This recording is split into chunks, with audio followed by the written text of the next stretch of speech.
에베소서 4장 17절부터 20절 말씀까지 보겠습니다. 에베소서 4장 17절입니다. 그러므로 내가 이것을 말하며 주 안에서 증거하노니 이제부터는 이방인이 그 마음에 허망한 것을 행한 것 같이 너희는 행하지 말라.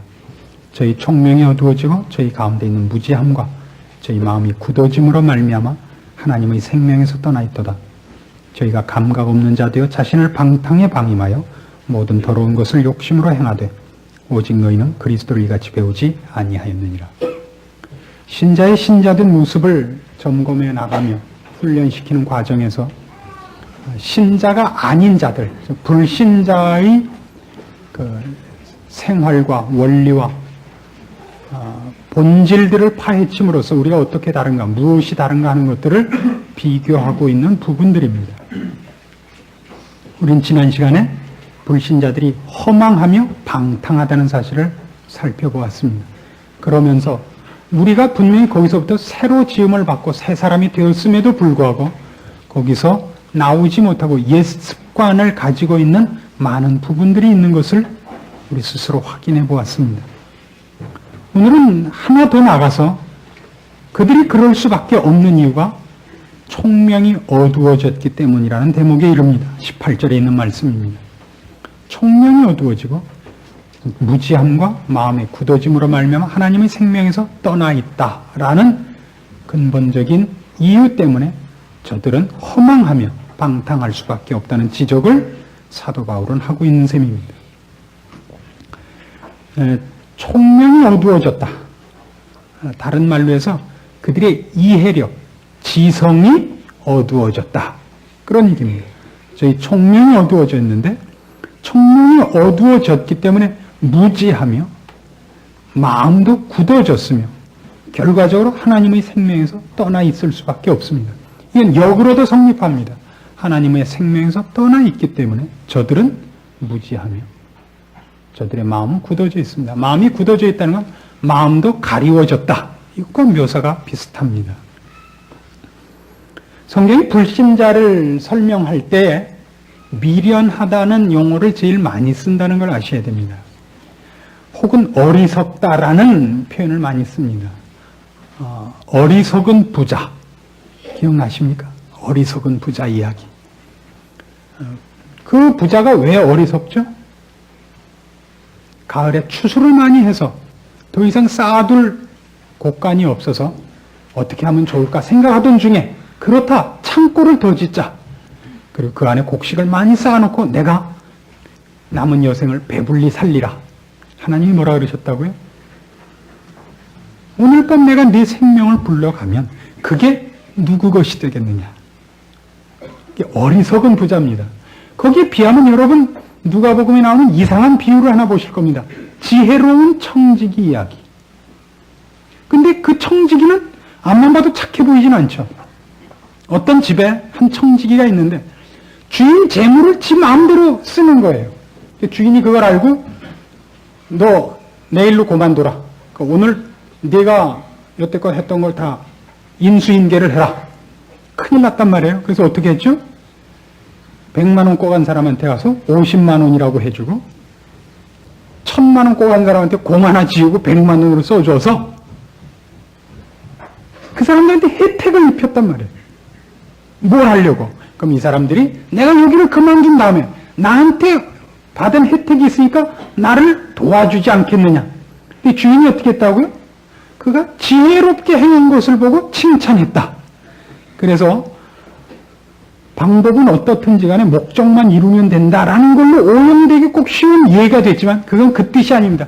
이 어리석은 부자와 지혜로운 청지기의 공통되는 무엇을 기준으로 하나는 어리석고 하나는 지혜로우냐 하면 내 일을 준비했느냐 못했느냐의 싸움이다 이겁니다.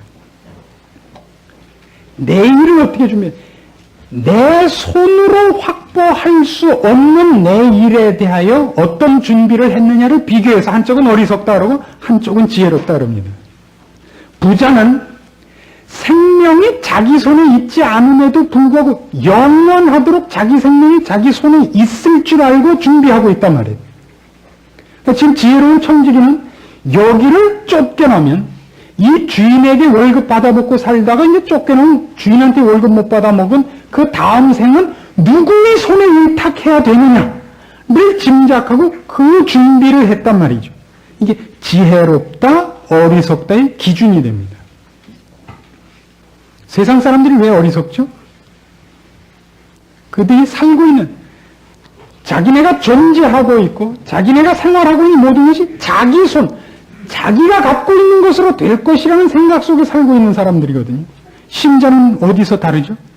그 다음 있음을 아는 사람들이고, 지금이라는 우리에게 허락된 이 짧은 인생은 영원한 나라를 준비하는 것으로 있지, 여기를 궁극적인 목표로 준비하거나 누릴 것이 아님을 알고 있는 자입니다. 그래서 우리는 지혜로운 자입니다. 진리를 알면 생명에 들어간 자입니다. 그러나 세상 사람들은 그렇지 않습니다. 그게 미련한 것입니다. 그걸 모르니까 무엇을 하고 있다고요? 허망하며 방탕하다는 단어가 쓰였다 그랬습니다. 목적이 진정한 목표를 목적으로 삼을 수가 없단 말이에요. 죽음을 하나도 갖고 갈 수 없는 것들을 지금 주머니에 챙기고 있단 말이에요. 놀라운 일이라 이렇게 성경은 얘기합니다. 로마서 1장에 가면 이 부분에 대한 재미있는 묘사가 나옵니다.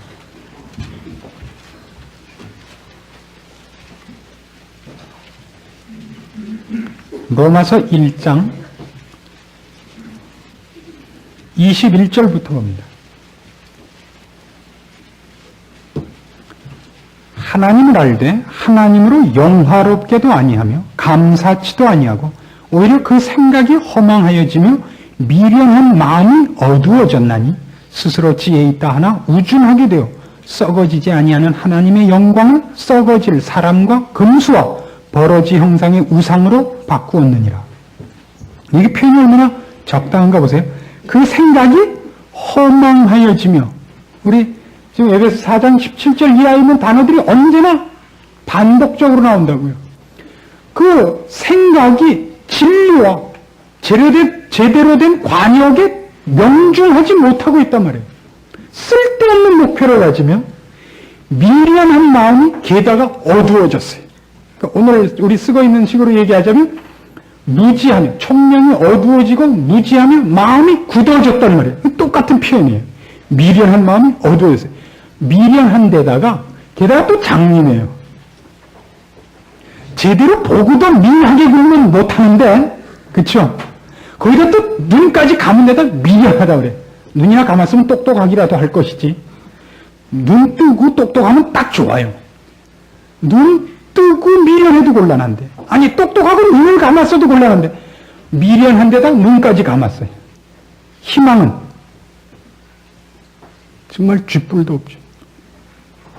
그게 세상 사람들에 관한 진리와 영원이라는 기준에서 볼 때의 평가란 말입니다. 지금 에베소에서 왜 이 얘기를 자꾸 하죠? 우린 그렇지 않은 사람이란 말이에요. 우린 어떤 사람이에요? 우린 지혜로운 사람이며, 우린 눈뜬 사람이에요. 근데 그 사람들하고 똑같이 왈츠를 추세요. 그 사람들하고 똑같이 가세요. 이게 신기하다는 겁니다. 우리는 어느 쪽에 속한 사람입니까? 말로는 이쪽에 눈뜬 사람이고 말로는 지혜로운 사람인데 눈 감고 이 위에다 눈 그리는 것 같아. 뜬 것 같은데 하나도 못 봐요. 지혜롭게 망하는 길을 가. 신자가 하나도 신자 같지 않다고요. 이게 병입니다.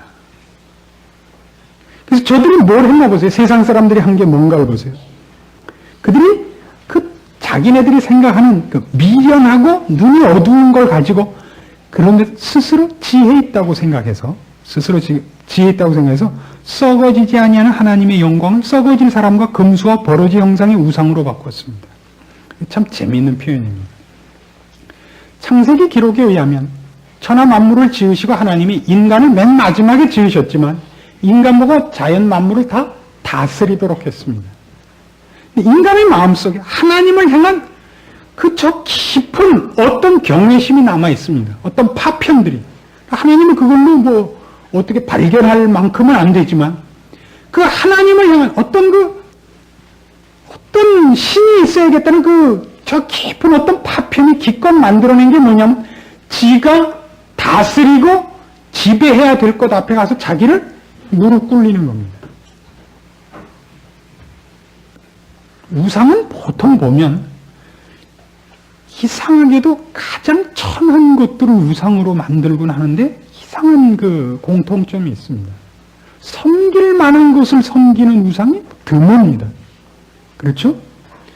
그것은 죄악으로 하나님을 향한 어떤 인간이 본능적으로 갖고 있어야 되는 피조물이기 때문에 본능적으로 갖게 되는 창조주를 향한 경외심이 죄로 파괴됐다는 것을 가장 잘 나타냅니다. 이상하게도 하나님을 섬기지 못하는 사람들은 오히려 윤리와 도덕으로 가면 깨끗해도 다른 종교를 만들었을 때는 이상한 걸 섬기기 일쑤입니다. 그래서 뱀을 섬긴다든가 또 사람을 해치는 모습으로 종교를 만든다든가 뭐 자녀를 불에 집어넣는다든가 우리나라도 그런 거 많아요. 옛날 설화를 보면 1년에 한 번씩 무슨 처녀를 하나씩 갖다가 뭐 산채로 잡아 죽인다든가 하나님을 향하여 갖고 있는 경외심이 죄로 파괴된 거기 때문에 그 두려워하는 마음, 창조주를 향하여 갖고 있어야 될 두려워하는 마음은 있는데 그 두려움을 아름다운 모습으로 발휘를 못하고 더럽고 피해롭게 갖고 있다고요. 아주 이상한 모습을 갖고 있습니다.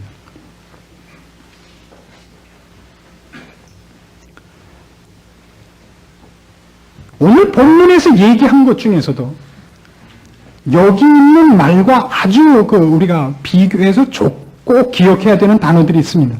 지금 로마서 1장 21절, 22절 말씀으로 얘기를 하자면 그 생각이 허망해지면 미련한 마음이 어두워져서 스스로 지혜 있다고 생각을 해요. 다시 본문으로 가면 꼭 같은 표현을 뭐라고 하느냐면 저희 총명이 어두워지고 저희 가운데 있는 무지함과 저희 마음이 굳어짐으로 말미암아라고 표현을 하죠. 총명이 어두워지고 무지한데 거기에 고집은 있다고요. 마음이 굳어져요. 고집이라는 건 뭐냐면 이런 의미에서 남의 말을 들을 필요 없이 자기 생각과 자기의 뜻으로 충분하다는 자만심이란 말이에요. 우리 앞에 로마서 1장 22절 이하에 있었던 식으로 얘기하자면 미련한 마음이 어두워져서 스스로 지혜 있다고 생각한다 하는 표현이 여기는 총명이 어두워지고 무지한 것이 무지하면 좀 가만히 나 있지 그렇지 않고 마음이 굳어졌다고요. 그걸 자신해요. 이 현상을 우리가 어떤 데서 보느냐 하면 불신자들을 보면 예수를 믿는 게 지혜로운 것으로 보입니까? 미련한 것으로 보입니까? 이게 참 재미있는 거죠. 예수 믿는 게 미련하죠. 미련한 증거를 이렇게 됩니다. 야, 네 땀 흘려서 번 돈을 멀쩡히 갖다 주냐? 얼마나 미련. 그럼 뭐 목사하고 장로하고 반반씩 나눠 먹냐? 이게 그들의 주장입니다. 야, 왜 그러냐? 왜 멀쩡한 애들이 모여갖고 웃냐? 이게 그쪽에서 하는 얘기예요. 그쪽에서는 이쪽이 미련하다고요. 그런데 너는 학교 다닐 땐 그래 보이지 않니? 너 이렇게 이상하게 나이가 들면서 약해지냐? 약한 자라 그런다고요, 우리를. 즉 그들이 생각할 때는 그들의 생각이 더 옳으며 정당하며 그들이 강하다고 생각한다니까요. 무슨 꼴에? 꼴에. 꼴에. 그게 재미있는 겁니다. 우리가 기억할 것은 그들이 옳으냐 우리가 옳으냐를 둘이 충돌해서는 증명되지 않는다는 사실입니다. 우리만이 합니다, 이 사실을. 저들이 미련하며 저들이 눈이 감기웠다는 것을 압니다. 성경은 참 재미있게도 그래서 이 부분을 빛과 어두움이라는 표현을 씁니다. 어두운 가운데서는 옳고 그른 것이 증명되지 않습니다. 어두운 가운데는 어느 것이 길이고 어느 것이 바치고 논인지가 분간될 수가 없습니다. 저들은 어두운 곳에 있는 자들이라 그럽니다. 요한복음 3장으로 가보실까요? 아주 재미있는 표현이 나오죠.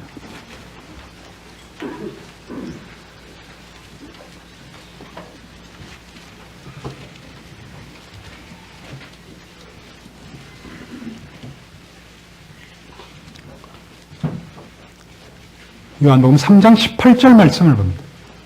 저를 믿는 자는 심판을 받지 아니하는 것이요 믿지 아니하는 자는 하나님의 독생자 이름을 믿지 아니함으로 벌써 심판을 받은 것이니라. 믿지 않는 것이 왜 벌써 심판이냐면 그 정죄는 이것이니 곧 빛이 세상에 왔을 때 사람들이 자기 행위가 악함으로 빛보다 어둠을 더 사랑하는 것이니라. 이 표현을 잘 보세요. 그들이 어둠을 더 사랑해요. 그 어두운 것에 있기 때문에 주를 믿지 않는 것 자체가 왜 정죄가 되냐면 안 믿어서 정죄된 게 아니라 그들은 어두운 것에 있다는 증명이 된다고요.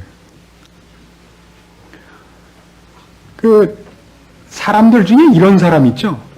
물그릇 넣으면 꼭 밟고 가는 사람 있죠. 집에서 멀쩡하게 가다가도 물그릇은 꼭 보고 밟고 치우려면 꼭 일부러 가서 밟는 사람이 있어요. 뭐 제 아내가 그렇다는 얘기는 아닌데 꼭 그런 사람이 있어요. 이상해요. 멀쩡히 가다가도 그것만 보면 투 스텝으로라도 밟고 가요. 꼭. 세상 사람이 그렇다고요. 꼴에 피해 간다니까요. 지혜롭게 하고 꼭 밟고 가요. 왜 그렇다고요? 안 보이기 때문이라고요. 피할 수가 없어요. 예수를 안 믿어서 정죄가 아니라 안 믿었기 때문이라가 아니라 안 믿은 걸 보면 그가 아직도 주를 못 보겠다. 빛 속에 있지 않다. 장님이라는 증명이 되기 때문에 주를 안 믿었다는 건 둘째 문제고 왜 못 믿었냐? 왜 예수를 모르느냐? 감겼기 때문이다 말이에요. 넌 장님이구나. 이게 여기 그 정죄는 이것이니 믿지 않은 것이란 말이에요.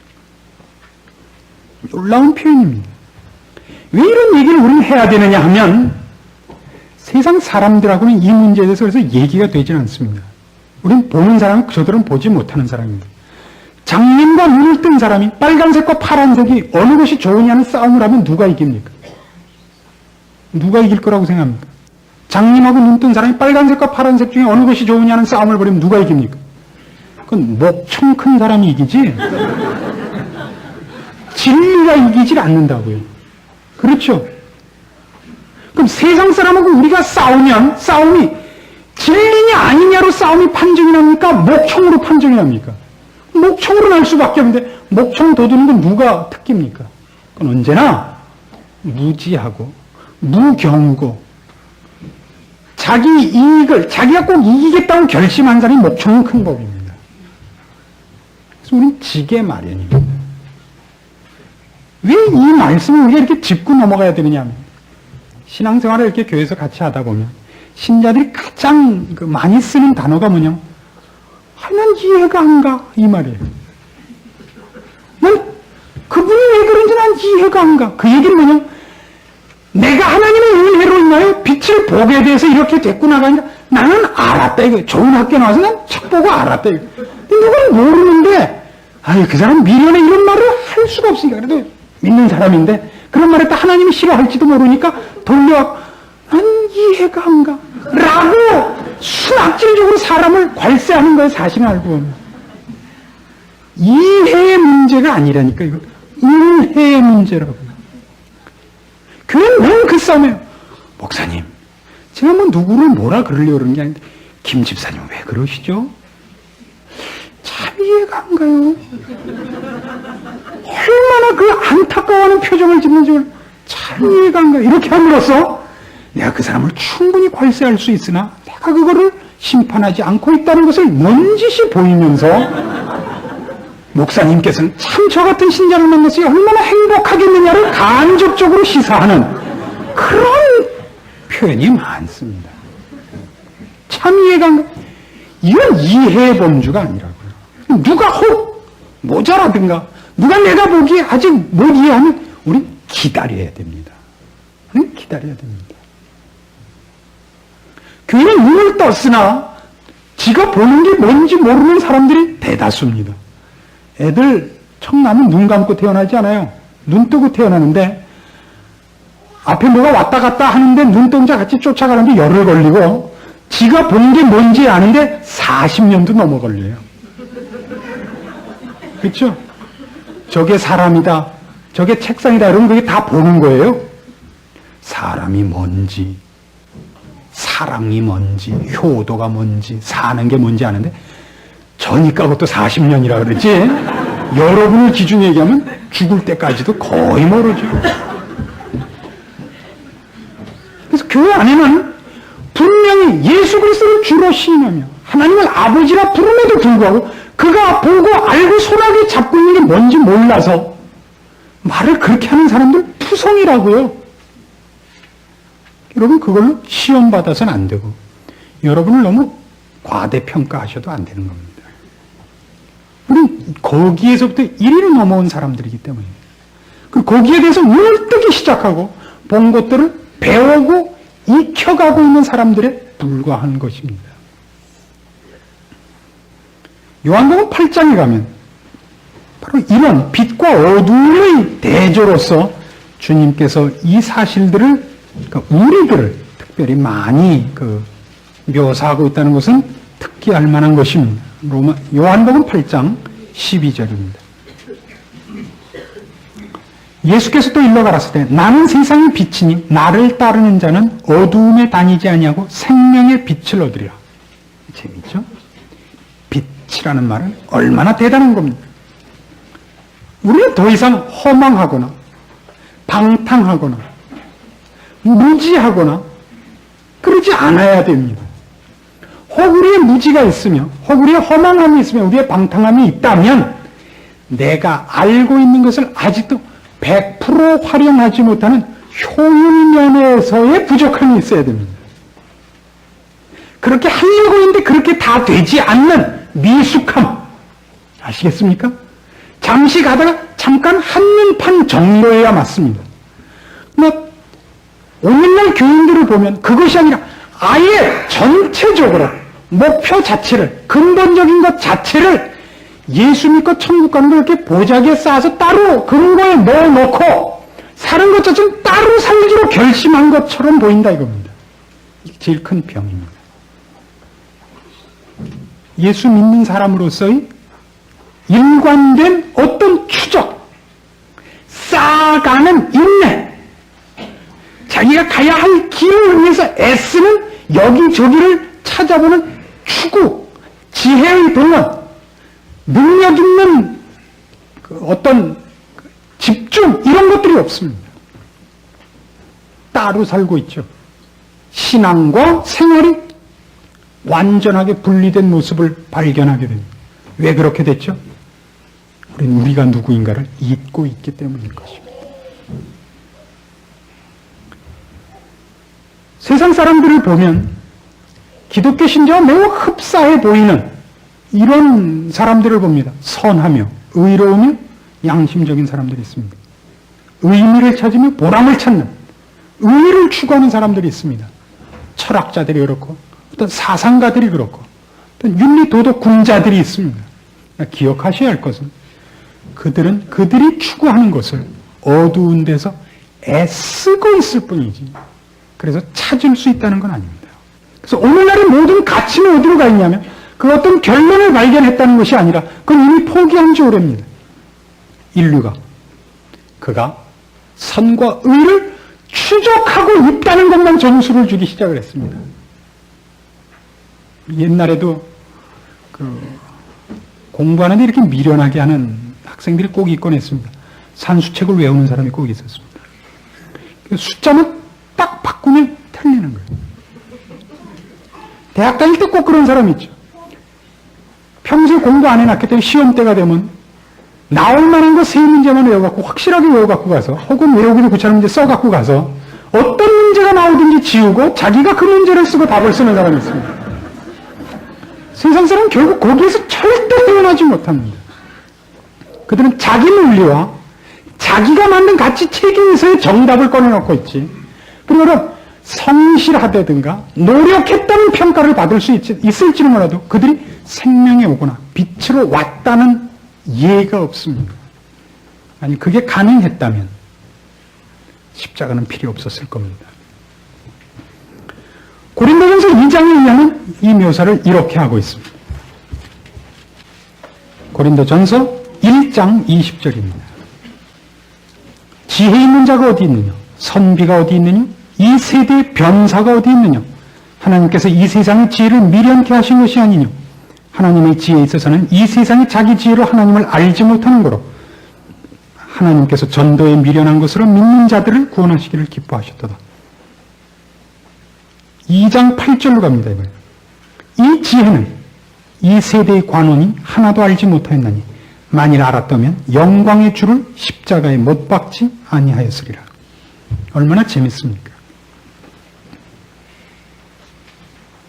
가장 뛰어난 사람들이 예수 그리스도를 십자가에 못 박았습니다. 그것도 하나님을 찾는 사람들이 그랬습니다. 놀라운 겁니다. 하나님을 반대하는 사람들이 그런 것이 아니라 하나님을 따르며 하나님을 위한다는 것이 예수 그리스도를 십자가에 못 박았습니다. 재미있는 표현이죠. 세상에 있는 어떤 사람들도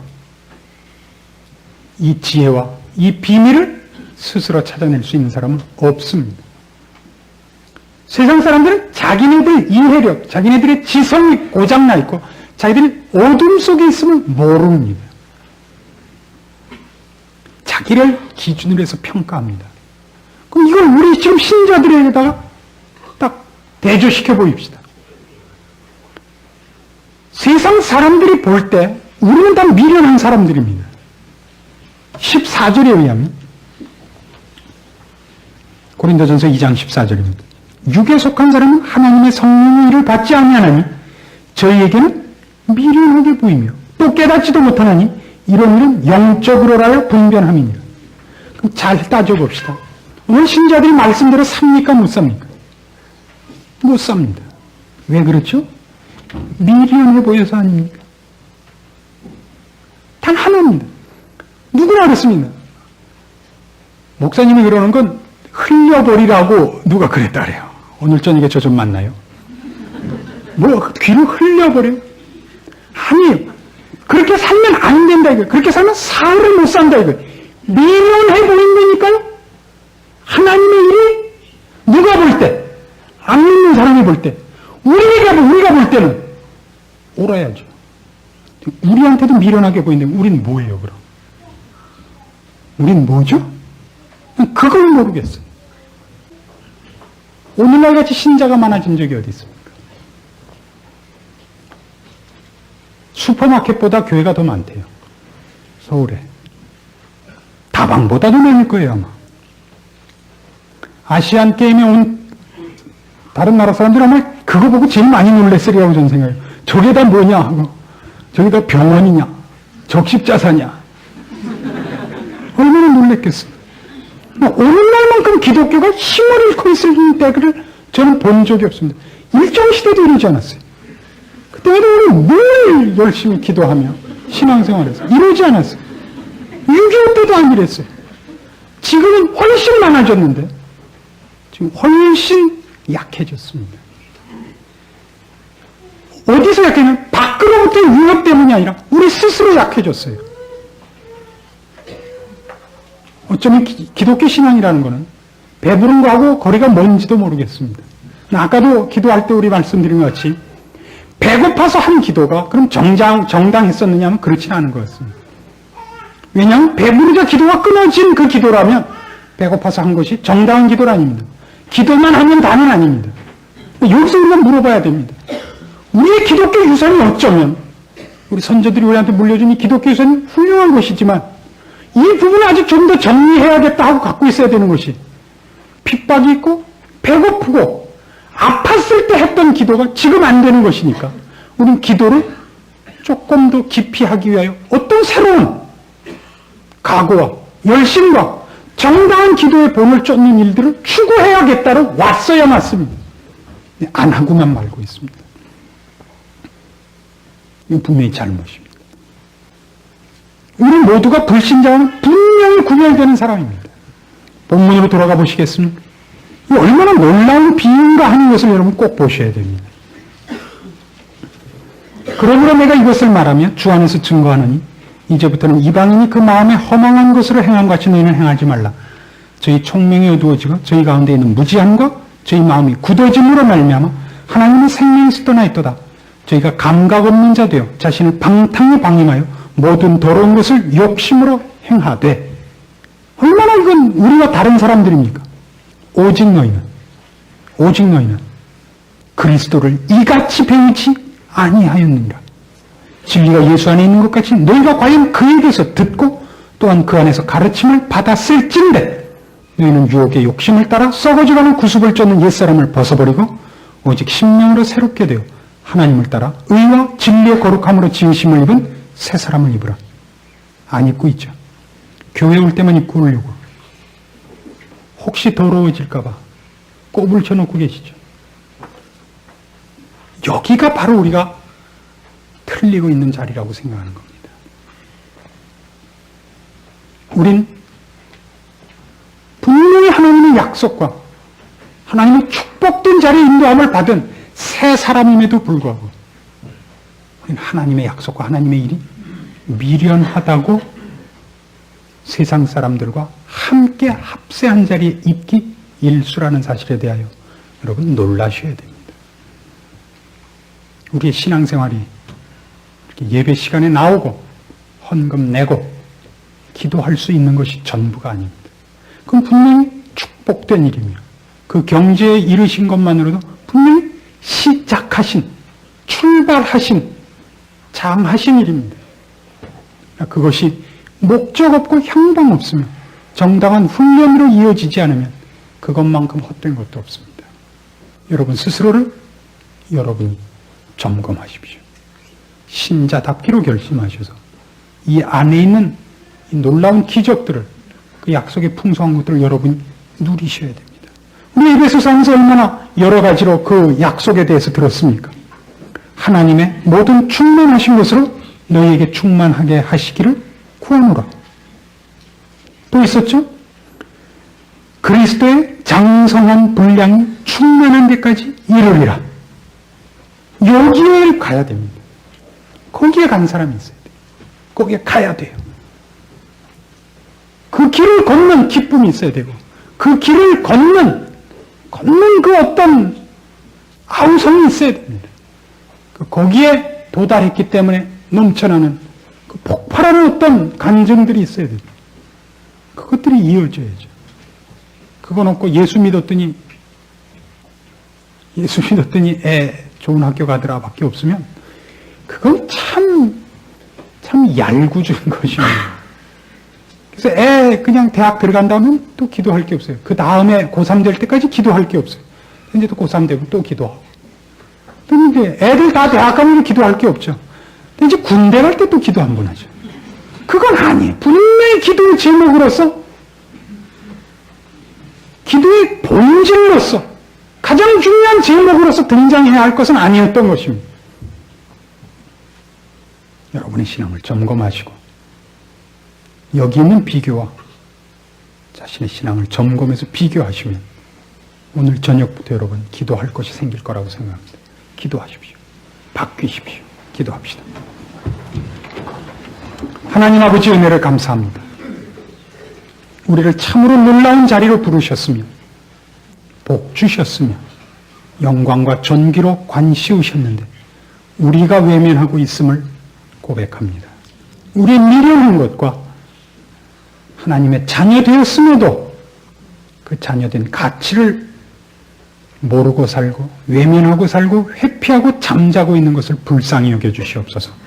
우리의 눈을 뜨게 하사 우리의 벌거벗은 것을 깨우쳐 주시옵소서. 참으로 불로연단한 믿음을 얻게 하시며 주 안에서 우리의 복된 것들을 회복하는 일들이 주의 몸된 교회들에 주께서 피로 값주고 사신 심령들을 위해 충만하도록 간섭하여 주시옵소서. 주께서 이 땅 위에 이 시대와 민족 앞에 허락한 은혜들이 결단코 헛되지 않을 것을 믿습니다. 그러나 그 일이 이루어지기 위하여 우리 먼저 경성해야겠으며 기도해야겠으며 마땅히 하나님 앞에 구해야겠습니다. 그 일들을 여기 주의 약속을 따라 자신을 돌이켜보며 기도하기로 결심하는 자녀들에게 허락하사 정당한 기도가 있게 하시고 그 일이 이루어지는 것을 보게 하사 주의 영광을 다시 이 민족 앞에 나타내어 주시옵소서. 예수님의 이름으로 기도합니다. 아멘.